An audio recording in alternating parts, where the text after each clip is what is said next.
വെളിപാടിൽ നിന്നാണ്. യോഹന്നാന്റെ സുവിശേഷം 15:10 വായിച്ചേ. ഞാൻ എൻ്റെ പിതാവിൻ്റെ കൽപ്പനകൾ പാലിച്ച്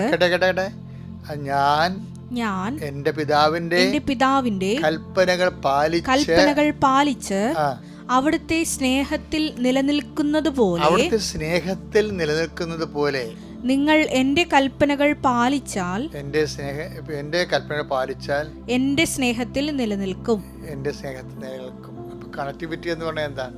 അതിൻ്റെ അകത്ത് പിതാവിൻ്റെ കൽപ്പനകൾ പാലിക്കുന്നതാണ്. അപ്പം അതിൻ്റെ കണക്ഷനാണ് വരണത്. പിന്നെന്താണ് അത്? ഓരോ കണക്ഷനും ഉണ്ടാകുന്ന കുഴപ്പം കണ്ടിന്യൂറ്റി ഉണ്ടാകണം, അത് തുടർച്ചയുണ്ടാകണം, ബന്ധം ഒരു തുടർബന്ധമായിട്ട് മാറണം. അതാണ് എൻ്റെ പിതാവിൻ്റെ കൽപ്പന പാലിച്ച് അവിടുത്തെ സ്നേഹത്തിൽ നിലനിൽക്കുന്നത് പോലെ. ദൈവം എപ്പോഴും ആഗ്രഹിക്കുന്നത്, ദൈവത്തിന് പവർ കട്ടില്ലല്ല, അത്